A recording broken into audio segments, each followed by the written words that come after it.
কোন একটা আমলের কথা বলতেছে আজকে রাসূলুল্লাহ সাল্লাল্লাহু আলাইহি সাল্লাম বলছে সিয়ামু ইয়াউমুল আরাফা আহতাসু আলাল্লাহ আয়ুকাফিরু সানাতাল্লাতি ক্বাবলা সানাতাল্লাতি বা'দাহু। এই হাদিসটি আসছে শুআবুল ঈমান 356 নম্বর হাদিস। এই হাদিসটি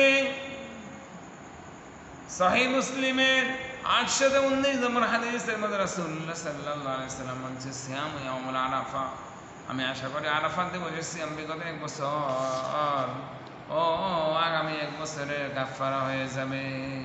সম্মানিত উপস্থিতি, এমন কি আমল আছে যে আমল করলে 2 বছরের কোনো আমল আছে? কোনো আমল না। সিয়াম ইয়াউমুল আরাফা, আরাফা সিয়াম কত গুরুত্বপূর্ণ, কত গুরুত্বপূর্ণ, কত ইম্পর্টেন্স।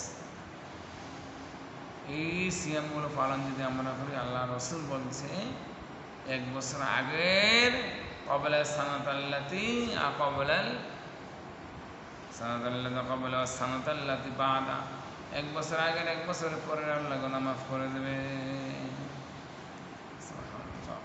তাই না রসুল বলছে মা মিন আইয়ামিন আ'যামু ইনদাল্লাহি ওয়া লা আহাব্বু ইলাল্লাহ আমালু ফীহিন্না মিন আইয়ামিল আশর।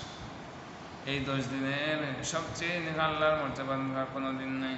এই দিন আপনারা বেশি বেশি পড়ে তাকবীর, সুবহানাল্লাহ, আলহামদুলিল্লাহ, আল্লাহু আকবার, লা ইলাহা ইল্লাল্লাহ।